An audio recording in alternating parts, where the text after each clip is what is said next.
dans ce vlog. Ce matin, je m'en vais à Montréal. Je sais que mes vlogs tournent autour de Montréal souvent. Mais avant Montréal, il y a une petite histoire, ok? Laisse-moi m'asseoir pour expliquer cette belle histoire. Je sais, je ne suis pas maquillée. Déjà, je ne me maquille pas vraiment. Je viens de me lever. Il est comme 9h du matin. C'est un lundi férié. Et c'est bientôt la rentrée, le travail, l'école.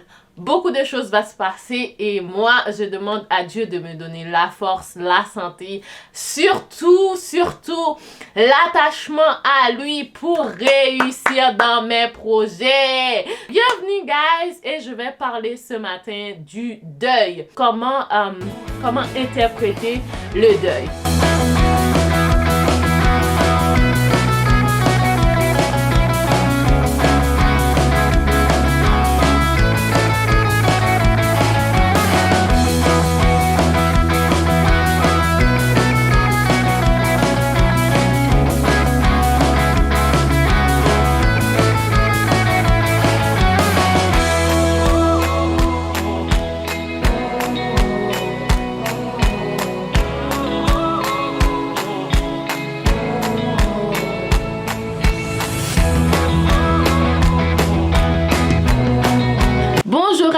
Comme promis, j'avais dit que j'allais parler de mon deuil, le deuil que j'ai vécu à 13 ans. C'était le deuil de ma mère et là, je vais voir quelqu'un qui a perdu son père. Le contexte est vraiment différent, mais j'avais vraiment envie de prendre le temps d'encourager quelqu'un qui a perdu un parent, qui a perdu même tous ses parents, un orphelin, une orpheline.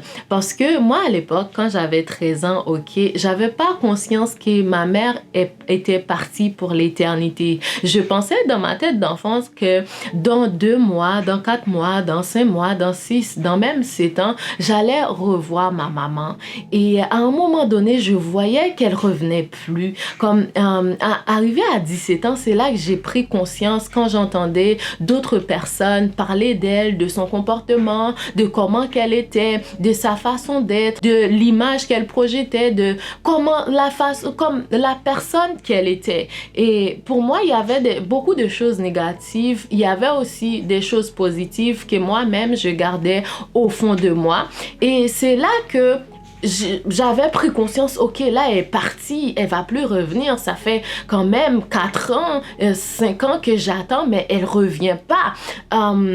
Et là j'ai commencé à me dire, à avoir des scénarios, à pleurer, à dire elle me manque puisque j'entends parler d'elle, c'est quelqu'un que j'aimerais apprendre à connaître, mais je ne connais pas cette personne-là.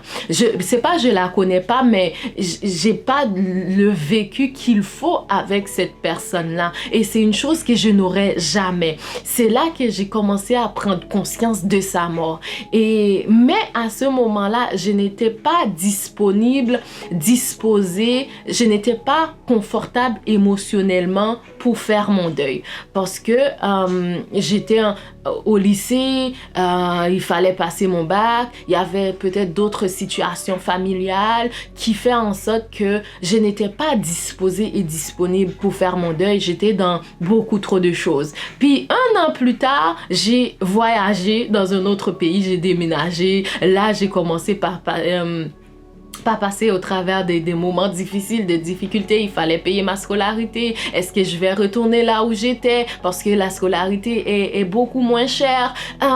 J'ai encore eu une rupture avec mes grands-parents que j'ai vécu avec pendant 4 ans et demi. C'est comme émotionnellement, j'étais pas disponible pour vivre mon deuil. J'étais encore dans d'autres choses.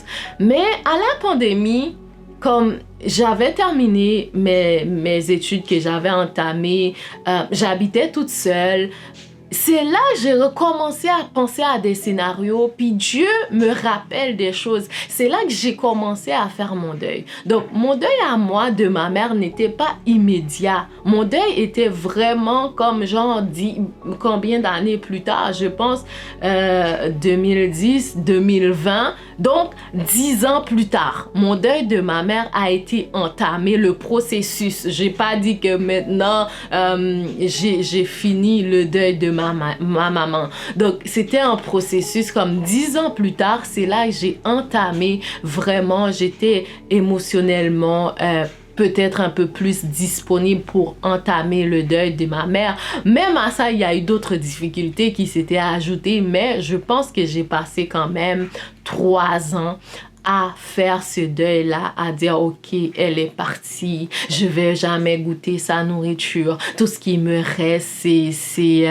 des souvenirs, je dois maintenant garder les bons souvenirs, pas les mauvais, je dois dire qu'est-ce qu'il a été, qu'est-ce qui n'a pas été. Donc, tout ça, c'était un travail avec le Saint-Esprit et moi-même, avec le Saint-Esprit et moi-même, et beaucoup de prières, beaucoup de pleurs. Donc, j'ai dû arriver à faire ce deuil-là. J'accepte maintenant que je ne vais pas manger la nourriture de ma maman. Ma maman va jamais passer la serpillière dans ma maison. Mes enfants n'auront pas de grand-mère du côté maternel. Bon, je sais pas pour du côté paternel. Là, maintenant, je fais mon deuil. J'ai cette conscience-là, j'ai ce vécu-là pour dire, OK, ma mère, elle est plus là. Pourquoi que je raconte ça? Parce que je vois plusieurs personnes, en fait, quand il y a une orpheline quelque part où a tendance à vouloir éviter cette différence-là. Les gens qui sont orphelins, qui ont vécu sans leur papa, sans leur maman, nous sommes différentes, OK? Bon, pour ma part, bon, peut-être je vais amener ça personnellement. Donc, pour ma part, je suis très différente des gens qui ont vécu avec leurs parents dans un foyer très stable, OK? Parce que quand on n'a pas de parents, de mère, de père, c'est déstabilisant. Moi, maintenant, j'ai passé ce cap-là. Je parle aux plus jeunes qui l'ont peut-être. Donc, c'est pas dit que quelqu'un qui a perdu sa mère à 13 ans, qui est 13, 14, 15 ans, 16 ans, 17 ans, que cette personne fait son deuil. Non. C'est pas vrai. Peut-être il y en a qui font même le deuil à 40 ans. Il y en a qui le font jamais. Parce que nous sommes très, très différentes.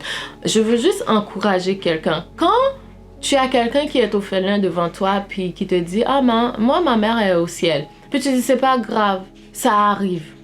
Ça, c'est une très grande erreur. Pour ma part, c'est pas grave, ça arrive, c'est une erreur. C'est pas ça qu'il faut dire. Vaut mieux dire à la personne condoléances et passer à autre chose.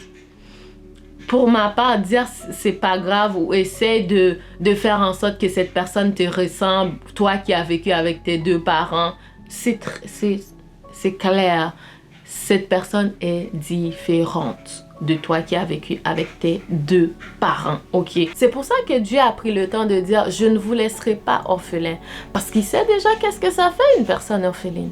Il sait déjà que l'orphelinat, c'est un vécu différent. Parce qu'il dit, il est le père des orphelins. Pourquoi il précise qu'il est le père des orphelins? Parce que les orphelins ont besoin d'un père.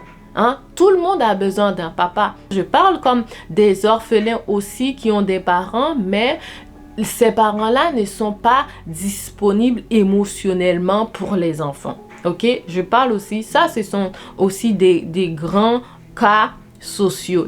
Ce sont aussi des orphelins que ces personnes sont OK. Donc, pour dire que les gens qui sont orphelins ne sont pas comme les gens qui ont vécu avec leurs parents dans un foyer très stable ou qui ont vécu avec une personne qui était disponible émotionnellement, qui avait ce rôle-là de parent.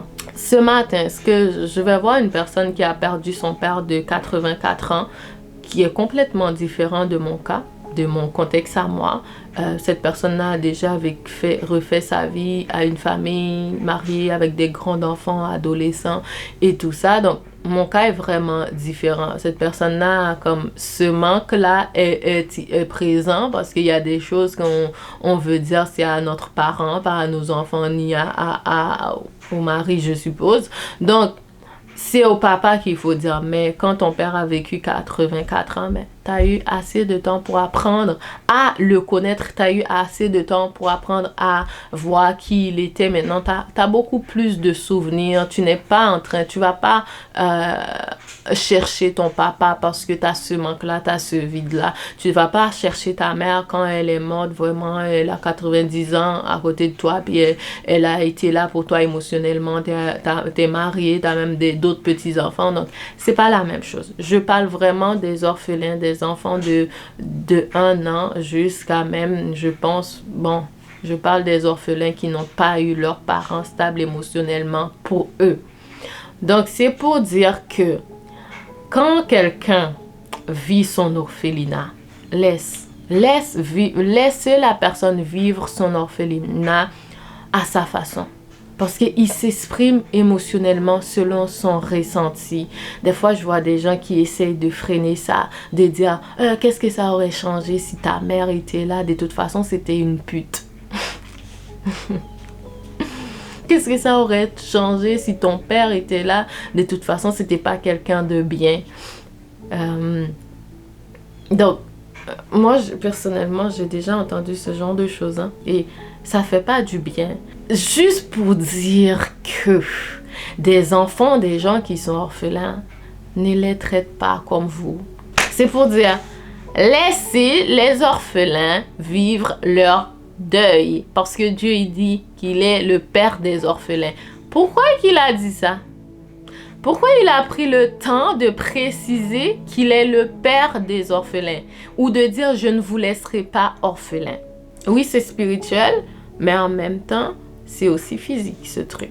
C'était mon intervention par rapport à mon orphelinat. Moi, j'ai beaucoup de choses à dire. J'aimerais vraiment structurer mon expérience et mon vécu par rapport à mon deuil, puis le partager avec des orphelins pour leur dire que vous n'êtes pas seul. Il y a comme dans ce monde quelqu'un qui a perdu sa mère, son père et qui ressent les mêmes douleurs que vous. Que Dieu vous bénisse abondamment.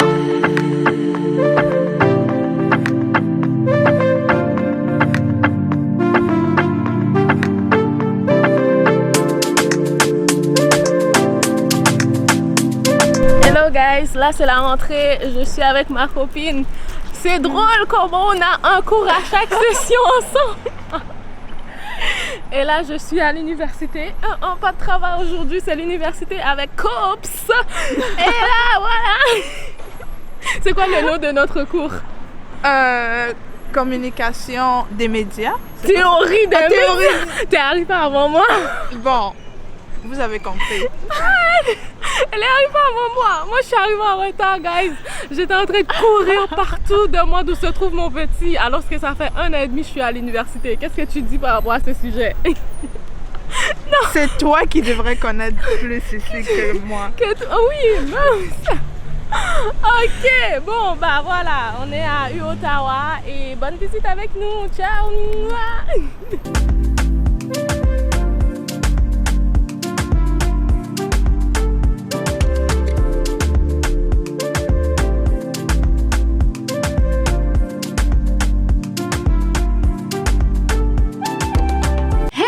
J'espère que vous avez aimé ce vlog. Maintenant, je viens t'inviter à aller t'abonner à ma chaîne YouTube JJ Film. Ça va me faire plaisir si tu t'abonnes à moi parce que je vais voir qu'il y a des gens qui sont intéressés par ce que je fais. Alors, que Dieu te bénisse abondamment et abonne-toi.